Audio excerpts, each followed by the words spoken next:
नमस्कार दोस्तों, स्वागत है आपका हमारे यूट्यूब चैनल जरधारी क्लासेस में। दोस्तों, आज की वीडियो है वीकली करंट अफेयर्स 20 अक्टूबर से 27 अक्टूबर 2024। तो इस वीक की करंट अफेयर की वीडियो है। तो चलिए दोस्तों, आज की वीडियो शुरू करते हैं। आज की वीडियो का क्वेश्चन नंबर 1 है, आदि बद्री खेती और थापली गांव किस उद्देश्य से मॉडल विलेज बनाए जा रहे हैं। तो आदि बद्री खेती और थापली गांव, तो इन्हें मशरूम उत्पादन के उद्देश्य से मॉडल विलेज बनाए जा रहे हैं। बी ऑप्शन इसका सही जवाब है। डिटेल जान लेते हैं। तो चमोली जिले के गैरसैंण ब्लॉक के आदि बद्री खेती और थापली गांवों को मशरूम उत्पादन के मॉडल गांवों के रूप में विकसित किया जा रहा है। इस योजना का उद्देश्य क्या है? तो मशरूम उत्पादन को बढ़ावा देना, स्थानीय स्तर पर उत्पादन को प्रोत्साहित करना, प्रशिक्षण में आत्मनिर्भरता, बाहरी क्षेत्रों पर निर्भरता कम करना, ये इस योजना का उद्देश्य है। उत्तराखंड में खोजी गई जंगली मशरूम की 5 नई प्रजातियां हैं। कौन कौन सी है, इसके बारे में भी डिटेल जान लेते हैं। तो हावड़ा के वैज्ञानिकों की टीम ने उत्तराखंड के पहाड़ी जिलों से जंगली मशरूम की 5 नई प्रजातियां खोजी है। हालांकि ये मशरूम खाने योग्य नहीं है, लेकिन पारिस्थितिकी तंत्र और औषधीय शोध में इनका महत्वपूर्ण उपयोग माना जा रहा है। ये नई प्रजातियां कौन कौन सी है? तो पहली है लेसी नेलम बोथी। तो जो लेसी नेलम बोथी है, इसका ये स्थान है बनियाकुंड रुद्रप्रयाग में पाई गई और ऊंचाई लगभग 2622 मीटर। दूसरी जो प्रजाति है फाइलोपोरस हिमालयनस, ये जो खोजी गई है बागेश्वर में और ऊंचाई ये 2870 मीटर ऊंचाई पे ये पाया जाता है ये मशरूम। तीसरा है फाइलोपोरस स्मिथी, ये स्थान बनियाकुंड रुद्रप्रयाग में और ऊंचाई 2562 मीटर पे ये पाया जाता है। फोर्थ जो प्रजाति है पोर्फिरेलस उत्तराखंडी, चमोली में 2283 मीटर।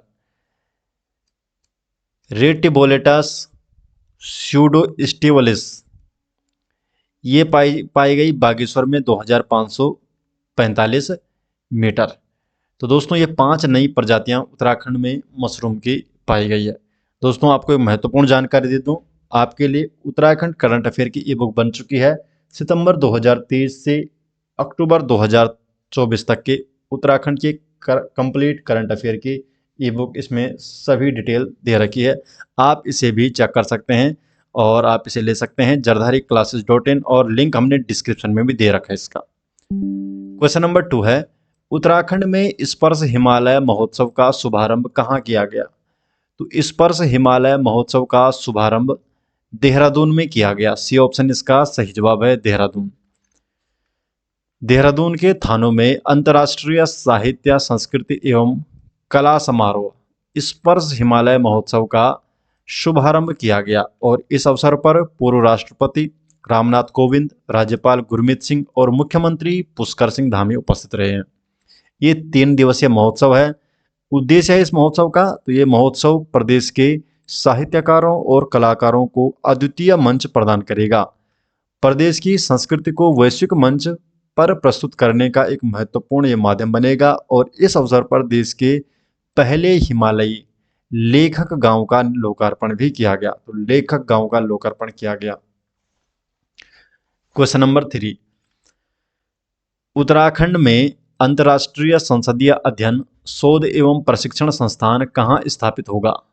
तो स्थापित होगा भराड़ीसैंण में। सी ऑप्शन सही जवाब है, भराड़ीसैंण में। तो उत्तराखंड विधानसभा अध्यक्ष रितु खंडूड़ी भूषण के नेतृत्व में उत्तराखंड विधानसभा परिसर भराड़ीसैंण गैरसैंण में अंतर्राष्ट्रीय संसदीय अध्ययन शोध एवं प्रशिक्षण संस्थान की स्थापना की जाएगी और ये निर्णय भारत के पूर्व राष्ट्रपति प्रणब मुखर्जी के सुझाव के अनुरूप है। 18 मई 2015 को उत्तराखंड के दौरे के दौरान प्रणब मुखर्जी ने संसदीय अध्ययन और प्रशिक्षण के लिए एक अंतर्राष्ट्रीय केंद्र स्थापित करने की आवश्यकता पर बल दिया था और इन्हीं के सुझाव के अनुरूप भराड़ीसैंण गैरसैंण में अंतर्राष्ट्रीय संसदीय अध्ययन शोध एवं प्रशिक्षण संस्थान की स्थापना की जाएगी। इस संस्थान का उद्देश्य क्या है? तो उद्देश्य है संसदीय प्रक्रियाओं का गहन अध्ययन और शोध करना, विधायकों, शोधकर्ताओं और संसदीय कर्मियों को प्रशिक्षण प्रदान करना। यह स्थान उत्तराखंड के भराड़ी शहर को राष्ट्रीय और अंतर्राष्ट्रीय स्तर पर संसदीय ज्ञान और प्रशिक्षण का केंद्र बनाने में महत्वपूर्ण भूमिका निभाएगा। क्वेश्चन नंबर 4 है, नयार उत्सव 2024 का उद्घाटन किसने किया? तो जो नयार उत्सव 2024 है तो इसका उद्घाटन किया है मुख्यमंत्री पुष्कर सिंह धामी ने। तो मुख्यमंत्री पुष्कर सिंह धामी ने नयार उत्सव 2024 का उद्घाटन किया है। मुख्यमंत्री पुष्कर सिंह धामी ने यमकेश्वर के ग्राम पंचायत किनसूर बागी, पौड़ी गढ़वाल में नयार उत्सव 2024 का शुभारंभ किया। तो किनसूर बागी का है, पौड़ी गढ़वाल की ग्राम पंचायत है, यमकेश्वर में पड़ता है।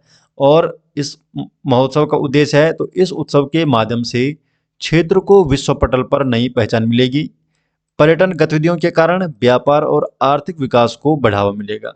क्षेत्र की सांस्कृतिक समृद्धि का प्रचार प्रसार होगा। नेक्स्ट क्वेश्चन है क्वेश्चन नंबर 5, उत्तराखंड के स्थापना दिवस को किस नाम से मनाने की योजना बनाई गई है?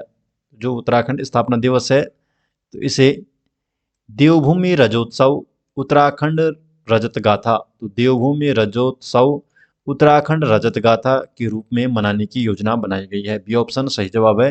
डिटेल जान लेते हैं। तो मुख्यमंत्री पुष्कर सिंह धामी के नेतृत्व में राज्य के स्थापना दिवस को देवभूमि रजतोत्सव उत्तराखंड रजत गाथा के रूप में मनाने की योजना बनाई गई है।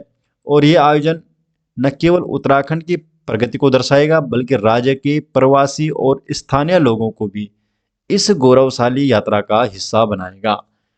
यह आयोजन 6 नवंबर से 12 नवंबर तक चलने वाले विभिन्न प्रेरक कार्यक्रमों से भरा हुआ है। 6 नवंबर को दिल्ली में उत्तराखंड भवन का उद्घाटन किया जाएगा। तो सबसे पहले 6 नवंबर को दिल्ली में जो उत्तराखंड भवन है तो इसका उद्घाटन किया जाएगा, जो इस उत्सव का आरंभ होगा। 7 नवंबर को देहरादून में उत्तराखंड प्रवासी सम्मेलन का आयोजन होगा, जो राज्य के उन लोगों को एक मंच प्रदान करेगा जो उत्तराखंड से बाहर रहकर भी इसकी प्रगति में अपना योगदान दे रहे हैं। इस रजत गाथा का एक प्रमुख पहलू ये होगा कि इसमें उत्तराखंड के प्रवासी, युवा, महिलाएं, किसान, कारीगर, पर्यावरणविद और राज्य आंदोलनकारी भी इसमें भाग लेंगे। नेक्स्ट क्वेश्चन है क्वेश्चन नंबर 6, मिशन शक्ति सेट किसके द्वारा लॉन्च किया गया है? तो जो मिशन शक्ति सेट है तो इसे स्पेस किड्स इंडिया के द्वारा लॉन्च किया गया है, मिशन शक्ति सेट। बी ऑप्शन, तो aerospace startup space kids India द्वारा एक वैश्विक मिशन शक्ति सेट लॉन्च किया गया है। उद्देश्य है अंतरिक्ष प्रौद्योगिकी पर 108 देशों की लगभग 12,000 बालिकाओं को प्रशिक्षित करना। इसका लक्ष्य इसरो के चंद्रयान 4 मिशन के तहत एक उपग्रह का प्रक्षेपण करना है, जिससे अंतरिक्ष अन्वेषण में अंतर्राष्ट्रीय सहयोग को बढ़ावा मिले। स्पेस किड्स इंडिया के बारे में जान लेते हैं। तो स्पेस किड्स इंडिया एक एरोस्पेस स्टार्टअप है जो भारत के छात्रों के लिए कला, विज्ञान एवं संस्कृति को बढ़ावा देने और इसके लिए एक अंतर्राष्ट्रीय मंच बनाने की दिशा में काम कर रहा है। और ये दुनिया का पहला ऐसा संगठन होने का दावा करता है जिसने हाई स्कूल और कॉलेज के छात्रों की मदद से सैटेलाइट लॉन्च किए हैं। क्वेश्चन नंबर 7, प्रधानमंत्री नरेंद्र मोदी द्वारा क्षेत्रीय संपर्क योजना उड़ान के तहत हाल ही में कौन से 3 हवाई अड्डों का उद्घाटन किया है? तो उड़ान के तहत 3 हवाई अड्डों का उद्घाटन किया गया, रीवा, अंबिकापुर और सहारनपुर में। बी ऑप्शन, तो हाल ही में प्रधानमंत्री नरेंद्र मोदी ने क्षेत्रीय संपर्क योजना जिसका नाम है उड़ान, उड़े देश का आम नागरिक, इसके तहत 3 हवाई अड्डों का उद्घाटन किया। मध्य प्रदेश में है रीवा हवाई अड्डा, छत्तीसगढ़ में है अंबिकापुर हवाई अड्डा और उत्तर प्रदेश में है सहारनपुर हवाई अड्डा। तो इन 3 हवाई अड्डों का उद्घाटन किया गया। उड़ान क्षेत्रीय संपर्क योजना, रीजनल कनेक्टिविटी स्कीम आरसीएस, ये पहल भारत की राष्ट्रीय नागर विमानन नीति national civil aviation policy NCAP 2016 का एक महत्वपूर्ण घटक है। इसका शुभारंभ केंद्रीय नागर विमानन मंत्रालय ने 21 अक्टूबर 2016 को 10 वर्ष के विजन के साथ किया था। उद्देश्य क्या था? भारत में बुनियादी ढांचे और हवाई कनेक्टिविटी को बेहतर बनाना। प्रधानमंत्री ने 17 अप्रैल 2017 को उड़ान क्षेत्रीय संपर्क योजना आरसीएस के तहत शिमला को दिल्ली से जोड़ने वाली पहली उड़ान का उद्घाटन किया था। उड़ान उड़े देश का आम नागरिक, common citizen of the country flies. Question number 8, Vijaya Kishore Rahatkar को किस संगठन का अध्यक्ष नियुक्त किया गया है? तो इन्हें राष्ट्रीय महिला आयोग का अध्यक्ष नियुक्त किया गया है। ये ऑप्शन इसका सही जवाब है। तो हाल ही में विजया किशोर रहाटकर को राष्ट्रीय महिला आयोग नेशनल कमीशन फॉर वुमेन का नया अध्यक्ष नियुक्त किया गया है और ये राष्ट्रीय महिला आयोग की नवीं अध्यक्ष हैं। ये इससे पहले वर्ष 2016 से 2021 तक महाराष्ट्र राज्य महिला आयोग की अध्यक्ष रह चुकी हैं। राष्ट्रीय महिला आयोग के बारे में जान लेते हैं। तो राष्ट्रीय महिला आयोग की स्थापना वर्ष 1992 में संवैधानिक निकाय के रूप में की गई थी। उद्देश्य है महिलाओं के लिए संवैधानिक और विधायी सुरक्षा उपायों की समीक्षा करना, उपचारिक विधायी उपायों की सिफारिश करना, शिकायतों के निवारण को सरल करना, महिलाओं को प्रभावित करने वाले सभी नीतिगत मामलों पर सरकार को सलाह देना। तो ये इसके महत्वपूर्ण उद्देश्य है। क्वेश्चन नंबर 9, ब्रिक्स सम्मेलन 2024 का आयोजन कहाँ किया जा रहा है? तो ब्रिक्स सम्मेलन 2024 का आयोजन रूस में किया जा रहा है। ये ऑप्शन इसका सही जवाब है। तो ब्रिक्स के 16वें ब्रिक्स शिखर सम्मेलन का आयोजन 22 अक्टूबर से 24 अक्टूबर तक रूस में किया जा रहा है और इस बार मेजबानी कौन कर रहा है? रूस कर रहा है। ब्रिक्स के बारे में जान लेते हैं। तो वर्ष 2001 में ब्रिटिश अर्थशास्त्री जिम ओ नील ने ब्राजील, रूस, भारत और चीन को मिलाकर ब्रिक्स शब्द गढ़ा था। इसके बाद 2006 में ब्राजील, रूस, भारत और चीन के विदेश मंत्रियों की एक बैठक में इसे औपचारिक रूप प्रदान किया गया था। वर्ष 2010 में इसमें दक्षिण अफ्रीका भी शामिल हुआ और फिर इसका नाम बदलकर ब्रिक्स से ब्रिक्स कर दिया गया था। ऐसे इसमें साउथ अफ्रीका जुड़ गया था। वर्तमान में इसके 10 सदस्य देश हैं: ब्राजील, रूस, भारत, चीन, दक्षिण अफ्रीका, मिस्र, इथियोपिया, ईरान, सऊदी अरब और संयुक्त अरब अमीरात। वर्ष 2009 से ब्रिक्स के नियमित शिखर सम्मेलनों का आयोजन किया जा रहा है और भारत ने पहली बार वर्ष 2012 में ब्रिक्स की अध्यक्षता की थी। क्वेश्चन नंबर 10, आर्थिक स्वतंत्रता रिपोर्ट 2024 में भारत की रैंक क्या है? तो जो आर्थिक स्वतंत्रता रिपोर्ट 2024 है तो इसमें भारत को मिला है 84वां रैंक, 84वीं रैंक, डी ऑप्शन। तो फ्रेजर इंस्टीट्यूट ने 2024 की आर्थिक स्वतंत्रता रिपोर्ट जारी की जिसमें आर्थिक विकल्प के आधार पर 165 देशों की रैंकिंग की गई है। शीर्ष 5 सबसे अधिक आर्थिक रूप से स्वतंत्र देश हैं: हांगकांग, सिंगापुर, स्विट्जरलैंड, न्यूजीलैंड और संयुक्त राज्य अमेरिका। रिपोर्ट में भारत को मिला है 84वां स्थान। क्वेश्चन नंबर 11, विकलांग लोगों के लिए विशेष अदालतों की स्थापना कहाँ की जाएगी? तो विकलांग लोगों के लिए विशेष अदालतों की स्थापना दिल्ली में की जाएगी, डी ऑप्शन, दिल्ली। तो दिल्ली सरकार विकलांग लोगों के लिए विशेष अदालतें स्थापित करेंगी और इस पहल का उद्देश्य है विकलांग लोगों के लिए न्यायिक प्रक्रिया को सुव्यवस्थित करना। इन अदालतों को विकलांग व्यक्तियों की विशिष्ट आवश्यकताओं को पूरा करने के लिए डिजाइन किया गया ताकि ये सुनिश्चित किया जा सके कि न्यायिक कार्यवाही समावेशी तरीके से संचालित की जाए।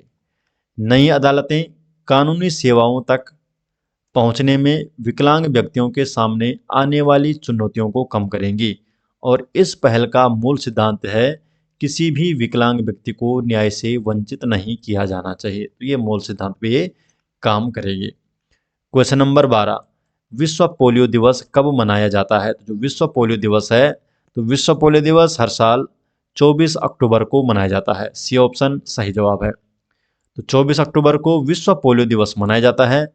इसका उद्देश्य पोलियो वायरस के प्रति जागरूकता फैलाना और समय पर बच्चों को टीकाकरण के लिए प्रेरित करना। 2024 की थीम रखी गई हर बच्चे तक पहुंचने के लिए एक वैश्विक मिशन और इसकी शुरुआत की गई थी 2002 में। पोलियो दिवस मनाने की शुरुआत 2002 में की गई थी। क्वेश्चन नंबर 13, भारत के अगले मुख्य न्यायाधीश के रूप में किसे नियुक्त किया गया है? तो अगले मुख्य न्यायाधीश के रूप में न्यायमूर्ति संजीव खन्ना को नियुक्त किया गया है। ये ऑप्शन इसका सही जवाब है। तो केंद्र सरकार ने जस्टिस संजीव खन्ना को भारत के अगले मुख्य न्यायाधीश के रूप में नियुक्त करने की अधिसूचना जारी की है। जस्टिस खन्ना 11 नवंबर को भारत के 51वें मुख्य न्यायाधीश का कार्यभार संभालेंगे और उनका कार्यकाल होगा 13 मई 2025 तक। तो दोस्तों ये हो गए इस वीक के करंट अफेयर, और उत्तराखंड वीकली करंट अफेयर के सभी नोट्स आपको मिल जाएंगे हमारे एप्लीकेशन में। अगर आप प्ले स्टोर पर सर्च करते हैं जरधारी क्लासेस या उत्तराखंड जी के, तो फर्स्ट में ही आपको उत्तराखंड जनरल नॉलेज के नाम से एक ऐप मिल जाएगा जिसमें जरदारी क्लासेस के सभी नोट्स देखने को मिल जाएंगे। उत्तराखंड करंट अफेयर हो गया, डेली करंट अफेयर हो गया, उसमें वीकली करंट अफेयर हो गया, उत्तराखंड हिस्ट्री के नोट्स, जियोग्राफी के नोट, डिस्ट्रिक्ट सीरीज के नोट्स, हिंदी के नोट्स, सभी नोट्स आपको उस एप्लीकेशन में मिल जाएंगे। आप वहां से उन्हें रीड कर सकते हैं। अगर आप उत्तराखंड करंट अफेयर के पिछले एक साल की ई बुक नोट्स चाहते हैं जिसमें सितंबर 2023 से अक्टूबर 2024 तक के उत्तराखंड के सभी करंट अफेयर हैं जो आगामी एग्जाम के मद्देनज़र आपके लिए बनाई गई है, तो आप उसे भी ले सकते हैं। उसका लिंक आपको डिस्क्रिप्शन में दिया गया है, या आप डायरेक्टली गूगल पर भी सर्च कर सकते हैं jardhari-classes.in। आप हमारे ई बुक स्टोर में पहुंच जाएंगे, वहां पर जरधारी क्लासेस के ई बुक नोट्स भी ले सकते हैं। तो मिलते हैं दोस्तों नेक्स्ट वीडियो के साथ, तब तक के लिए आपका बहुत बहुत धन्यवाद।